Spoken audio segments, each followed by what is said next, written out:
Kaixo guztioi, mutilak eta neskak, gaurko ikasgaian bi partida ikusiko ditugu. Lehenengoa dago asmatuta, bai? Eta bigarren partida benetakoa izan da, bai? 19. mendeko partida ospetsuena, nire ustez. Lehenengo partida, zertarako garapen kontzeptua jakiteko zer den erabiliko dugu. Joango gara. Banoa. Zurearen kasuan oso txarto, aproposa oso txarto jolastuko du zuria eta beltzak berriz oso ondo.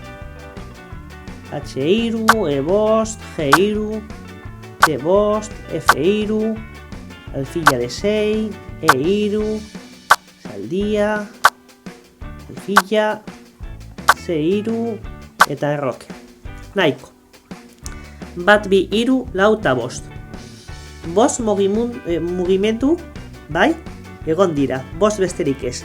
Baina jadanik dauka bantaila beltzak. Zergatik, pentsa ezazue, zergatik dauka bantaila beltzak. Ez dago aldaketarik, baina abantaila dauka. Hitza da garapena. Ikus ezazue zuriak. Bost mugimendu, baina zentzugabeko mugimenduak izan dira. Piezak ez daude erabilita, ez daude garatuta. Orain ikus ezazue beltzaren kasuan. Alfilla garatuta daude, zaldi bat, bai, erabilita dago, errok eginda dago, eta horrezagatik erregea ondo, babestuta. Jarraituko dut partida pizkatxo bat. B3, beste zentzurik gabeko mugimendu bat, eta adibidez, orain beltzaren kasuan mugimendu eder bat, zaldia, bai? Beste zaldia, etxean dagoen zaldia C6, adibidez. Ikus ezazue kontzeptua, txarto jolasten ari da zuriak, behin eta berriro, peoiak besterik ez dira mugitzen, baina beltzaren kasuan erdiko peoiak mugituta daude, erdia kontrolatzeko, oso garrantzitsua da, baina bakarrik erdiko peoiak. Beste peoiak ez daude mugituta eta piezak erabilita daude, bai? Kontzeptu hau deitzen da garapena. Eta garapen ederra baduzue, hobeto kokatuta egongo zarete, partida irabazteko.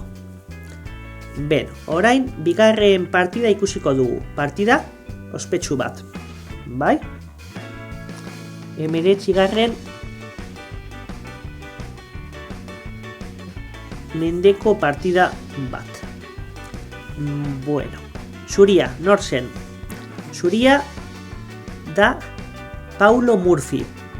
Garai horretan munduko jokalari onena. Estatu Batuetako eta jokalari onena dudari gabe. Garai horretan.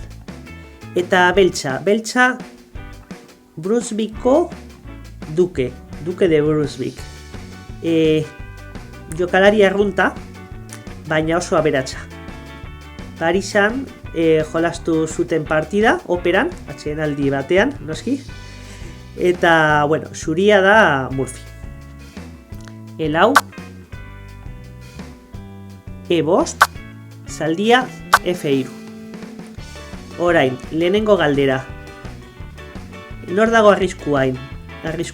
Nor dago arriskuan? E5ko peoia, bai? E5ko peoia dago arriskuan. Bi aldiz, kasu honetan, baita zaldiaz, baita peoiaz. Alfilla G4.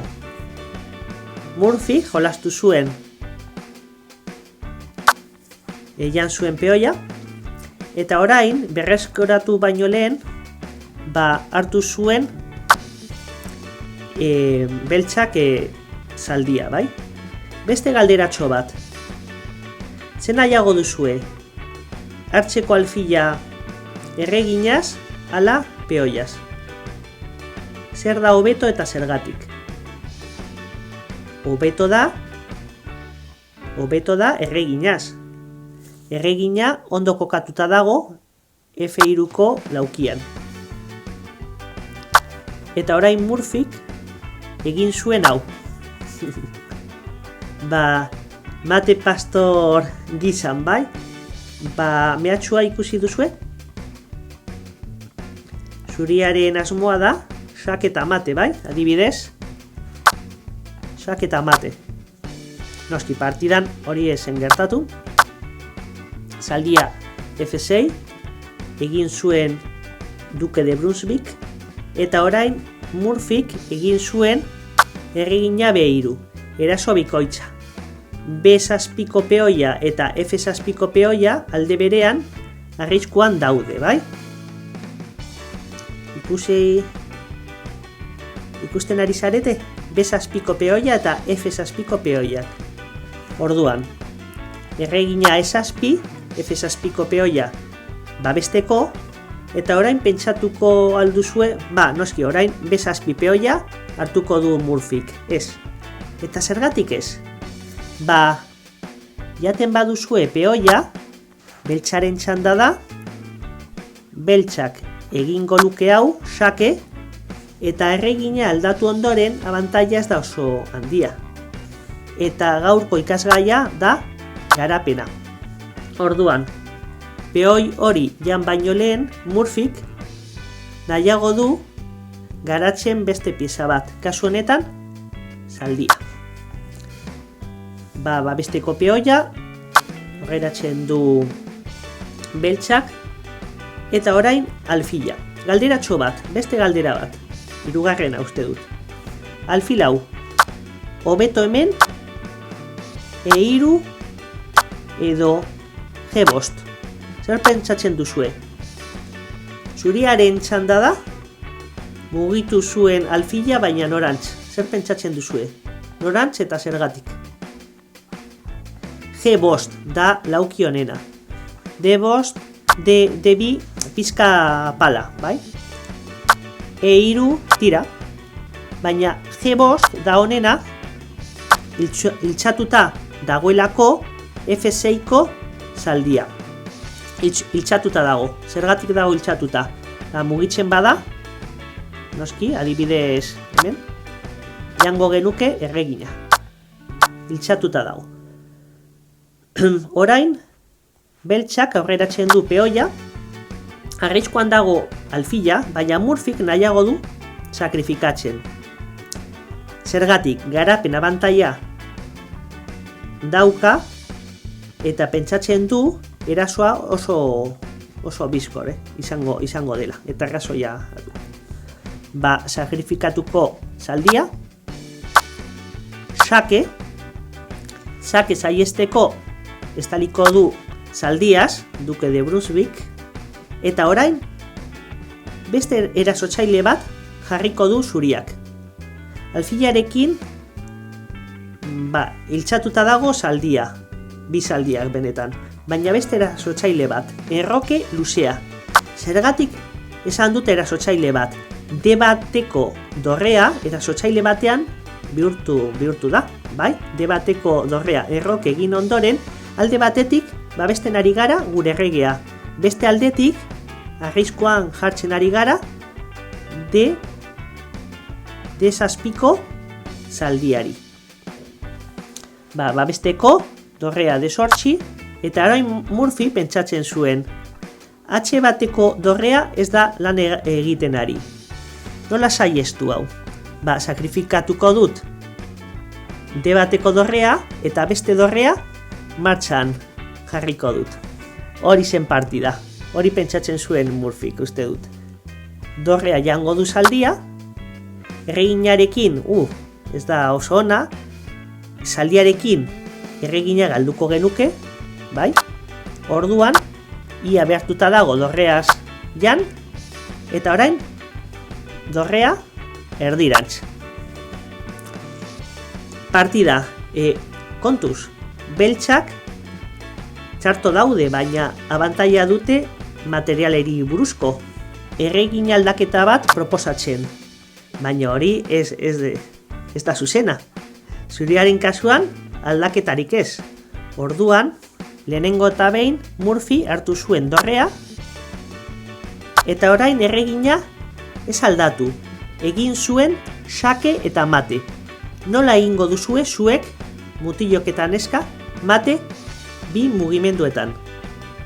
Pentsa ezazue. Behar baduzue, piztu pausa, botoia, eta pentsa ezazue. Nola egingo duzue xake eta mate. Aholku bat, pista bat. Lehenengo mugimendua, sakrifikatu behar duzu erregina. Lehenengo mugimendua da erregina B8 xake, derrigorrez beltzak jan behar du erregina, eta orain izango da xake mate. Dezutabean ikus ezazue. Dorrea, D8 eta xake mate. Baldintza betetzen aldira xake mate izateko? Ikus ezazue. Arriskuan dago errege beltza? Bai, baldintza hori betetzen da. Erasotzailea babestuta dago? Dorrean dezakegu? Ez. Dorrea babestuta dago? Alfilarekin. G5ko alfilaz babestuta dago. Xake eta mate. Partida celebre bat, bai? Oso ospetsua. Garapena oso garrantzitsua da ondo jolasteko. Eta Murphy, genio hutsa zen. Datorren ikasgaian beste partida interesgarri bat, jarriko dut, eta gogora ezazue, hasieratik erabil ezazue piezak. Ez mugi ezazue peoiak, behin eta berriro peoiak eta peoiak. Ez erdiko peoiak bai, baina gero piezak lehentasuna dute. Zaldiak, alfilak eta gero erregina eta dorrea. Baina lehenengo, eta behin, zaldiak eta alfilak lehentasuna dut, bai? Erroke egin eta bar. Ikusiko algara, elkar ikusiko dugu eta zaindu zaitezte guztiok. Agur!